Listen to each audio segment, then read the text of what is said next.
Sebagai negeri yang teramat kaya dengan kesenian dan budaya, serta adat istiadatnya, banyak peninggalan dan warisan budayanya yang beberapa di antaranya masih dapat kita temui hingga saat ini. Seperti kesenian-kesenian berikut, yang dalam pertunjukannya disebutkan mengandung unsur-unsur supranatural atau magis. Karena bagaimana mungkin orang tidak terluka setelah dirinya ditusuk oleh benda tajam? Atau bagaimana seseorang dapat berdandan sementara dirinya diikat tali dan dimasukkan ke dalam kurungan? Dan kali ini On The Spot merangkumnya dalam kesenian tradisional yang bernuansa magis.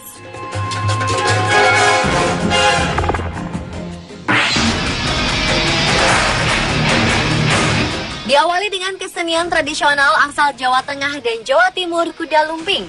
Kesenian yang juga memiliki sebutan lain seperti jaranan, jaran kepang, dan jatilan ini awalnya adalah sebagai refleksi semangat heroisme dan aspek kemiliteran sebuah pasukan berkuda yang memperlihatkan gerakan tari yang dinamis dan agresif.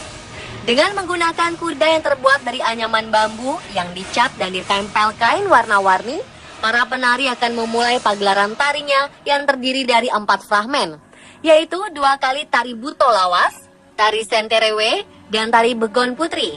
Pada fragmen buto lawas ditarikan oleh 4-6 orang pria. Pada bagian inilah penari dapat mengalami kerasukan dan kesurupan, yakni kemasukan roh halus. Terkadang penonton pun ada yang ikut kesurupan dan ikut menari. Dalam keadaan tak sadar, mereka terus menari, mengikuti irama musik bersama penari lainnya. Dengan mengikuti irama musik serta suara pecutan, penari akan melakukan hal-hal di luar kesadarannya, seperti memakan pecahan beling dan tak merasa kesakitan saat tubuhnya berkali-kali dipecut. Untuk memulihkan kesadaran para penari dan penonton yang kerasukan akan dilakukan oleh seorang datuk yang biasanya akan mudah dikenali dari penampilannya dengan berbaju serba hitam yang memiliki kemampuan supranatural. Kemudian pada fragmen selanjutnya, penari pria dan wanita bergabung membawakan tari senterewe. Dan pada fragmen terakhir, penari akan melakukan gerakan-gerakan tari yang lebih santai. Dan 6 orang wanita menarikan tari begon putri yang merupakan tarian penutup.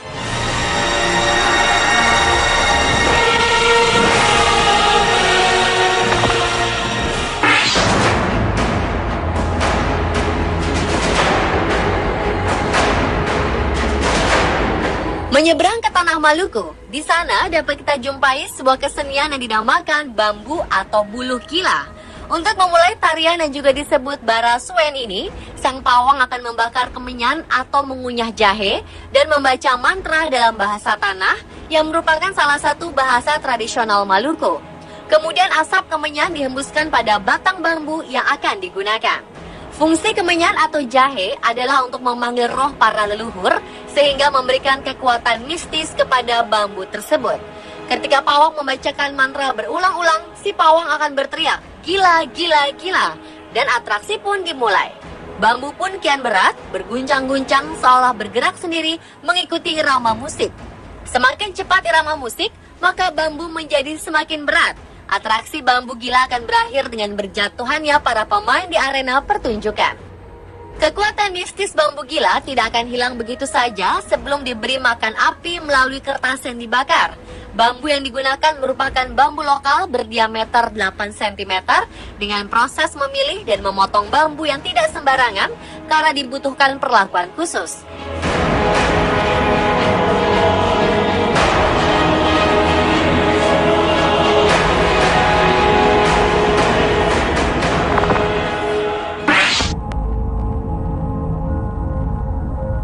Sementara itu di kawasan Kerinci juga dikenal memiliki kesenian yang bernuansa magis, yakni tari Niti Naik Mahligai, sebuah tradisi kesenian tusuk tombak seperti debus. Namun berbeda dengan kesenian Banten, penari Niti Naik Mahligai adalah wanita. Di tengah tabuhan gendang, pertunjukan dimulai dengan aksi menusukkan pedang tubuh si penari. Dalam sekejap, pedang pun bengkok. Gendang terus berdentang seiring dengan rapalan mantra sang pawang untuk memanggil roh leluhur.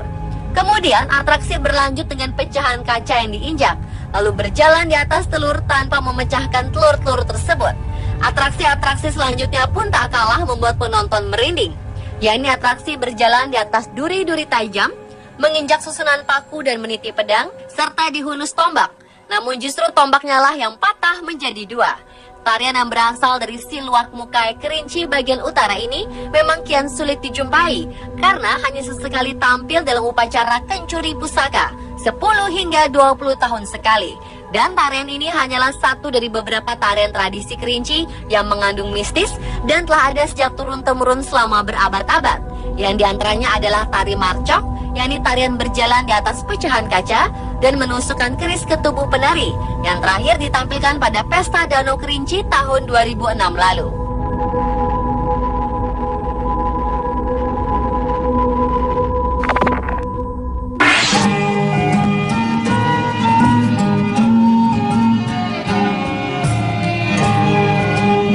Selanjutnya adalah tari Lungkah Gilo dari Minangkabau. Ya, ini sebuah kesenian rakyat yang syarat dengan kekuatan supranatural yang hingga kini masih berkembang dalam masyarakat Nagari Padang Mage, Lukak Tanah Datar, Sumatera Barat.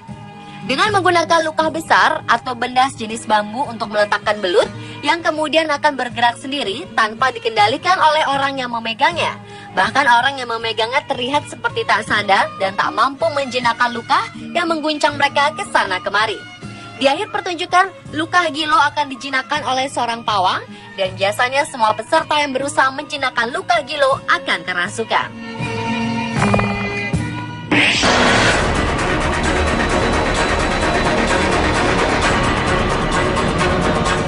Berikutnya sebuah kesenian yang namanya telah mendunia, Reok Ponorogo.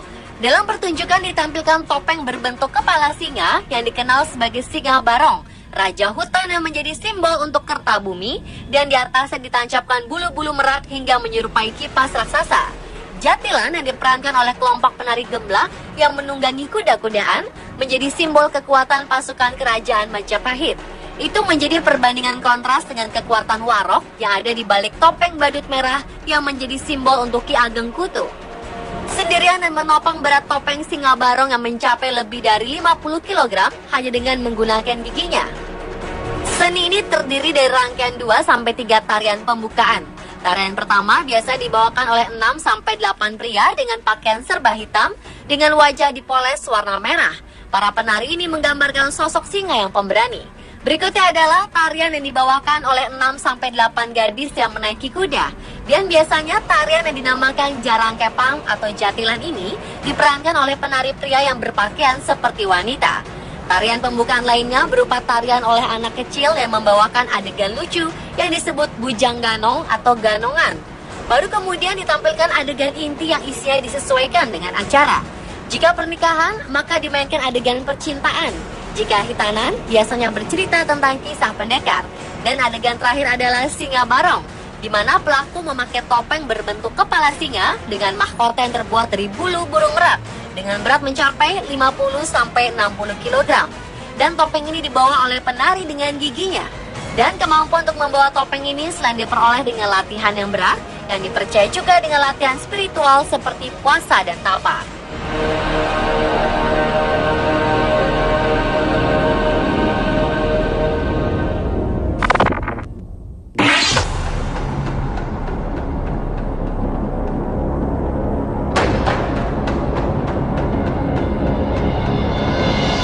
Dan kesenian tradisional yang bernuansa mistis yang terakhir adalah kesenian sintren atau yang dikenal juga dengan nama lais, yakni tarian dengan aroma mistis atau magis yang bersumber dari cerita cinta kasih Sulasih dengan Sulandono. Sulandono memadu kasih dengan Sulasih, seorang putri dari desa Kalisalak. Namun hubungan tersebut tidak mendapat restu dari Ki Borekso. Akhirnya Sulandoko pergi bertapa dan Sulasih memilih menjadi penari. Meskipun demikian, konon mereka masih dapat bertemu melalui alam gaib. Pertemuan tersebut diatur oleh Dewi Rantamsari yang memasukkan roh bidadari ke tubuh Sulasih. Dan terjadilah pertemuan itu. Itulah mengapa setiap pertunjukan sintren, sang penari pasti dimasuki roh bidadari oleh pawangnya, dan penari haruslah masih seorang gadis yang suci atau perawan. Diperkirakan kesenian tradisional ini mulai berkembang di pantai utara Jawa sejak tahun 1930. Diiringi tetabuhan khas daerah pesisir, sintren diikat dengan sutas tali dari leher hingga kaki. Kemudian sintren dibaringkan di atas tikar dan dibungkus dengan tikar tersebut. Lalu sintren dimasukkan ke dalam kurungan ayam yang telah ditutup kain, setelah sebelumnya diberi bekal pakaian pengganti. Dalam prosesi ini, pawang sintren membawa pedupaan, tempat kemenyan dibakar, serta membaca doa. Dan mulailah terasa suasana mistis. Karena konon, inilah saat-saat bidadari turun dan masuk ke raga pesintren dengan diiringi tembang khas dari sinden.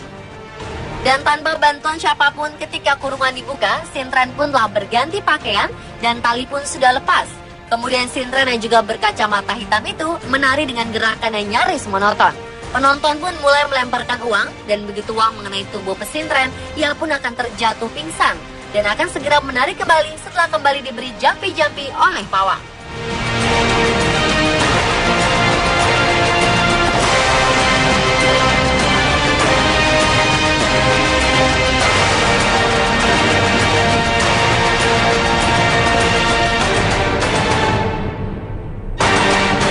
Pemirsa, adalah kesenian tradisional yang dalam pertunjukannya mengandung unsur magis versi on the spot. Tanpa berniat berkontroversi pada kemagisannya, namun harus diakui bahwa keberadaannya adalah sebagai warisan budaya yang tak ternilai harganya.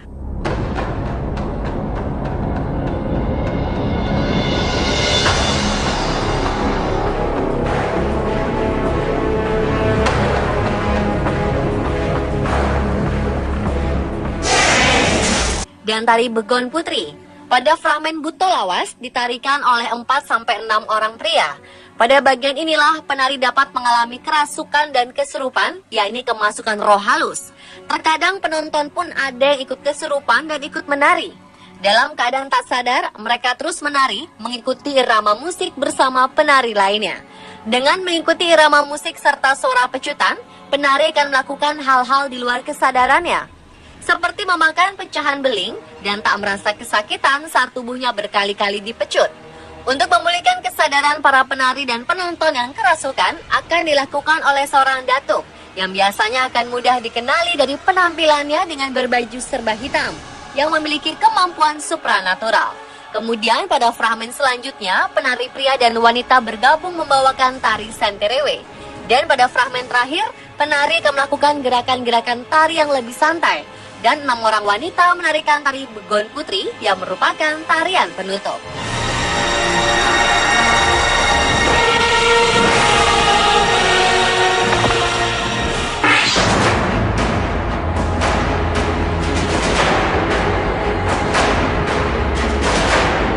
Menyeberang ke tanah Maluku, di sana dapat kita jumpai sebuah kesenian yang dinamakan bambu atau buluh gila.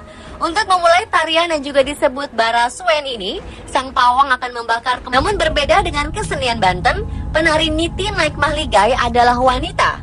Di tengah tabuhan gendang, pertunjukan dimulai dengan aksi menusukkan pedang tubuh si penari. Dalam sekejap, pedang pun bengkok. Gendang terus berdentang, seiring dengan rapalan mantra sang pawang untuk memanggil roh leluhur. Kemudian atraksi berlanjut dengan pecahan kaca yang diinjak, lalu berjalan di atas telur tanpa memecahkan telur-telur tersebut. Atraksi-atraksi selanjutnya pun tak kalah membuat penonton merinding, yakni atraksi berjalan di atas duri-duri tajam, menginjak susunan paku dan meniti pedang, serta dihunus tombak. Namun justru tombaknya lah yang patah menjadi 2. Tarian yang berasal dari Siluak Mukai Kerinci bagian utara ini memang kian sulit dijumpai karena hanya sesekali tampil dalam upacara kencuri pusaka 10 hingga 20 tahun sekali. Dan tarian ini hanyalah satu dari beberapa tarian tradisi Kerinci yang mengandung mistis dan telah ada sejak turun-temurun selama berabad-abad. Yang diantaranya adalah tari marcok, yakni tarian berjalan di atas pecahan kaca dan menusukkan keris ke tubuh penari, yang terakhir ditampilkan pada Pesta Danau Kerinci tahun 2006 lalu.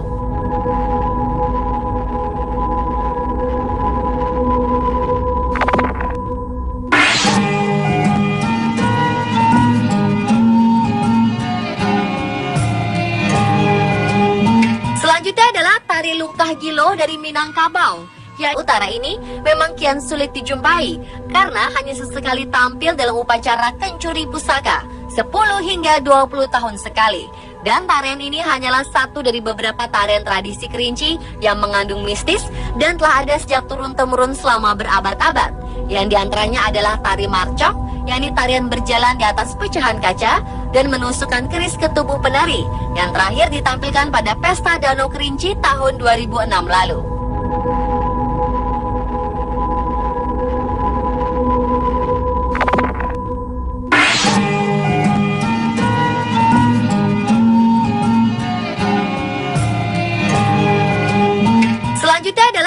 Lukah Gilo dari Minangkabau.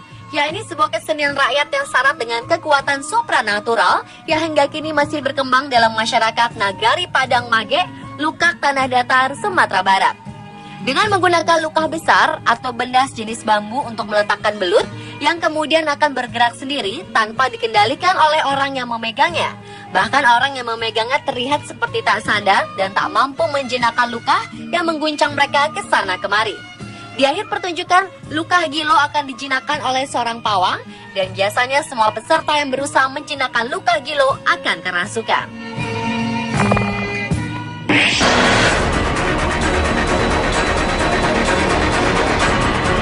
Leluhur sehingga memberikan kekuatan mistis kepada bambu tersebut.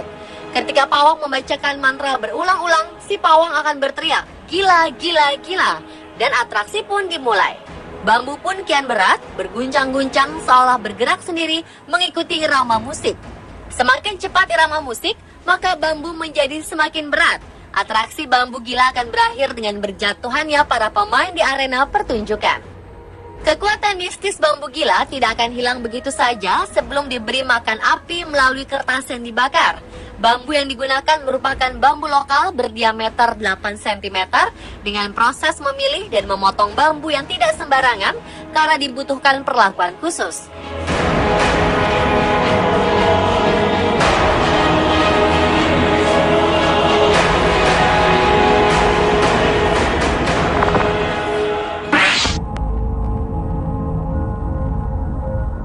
Sementara itu di kawasan Kerinci juga dikenal memiliki kesenian yang bernuansa magis, yakni tari Niti Naik Mahligai, sebuah tradisi kesenian tusuk tombak seperti debus. Namun berbeda dengan kesenian Banten, penari Niti Naik Mahligai adalah wanita.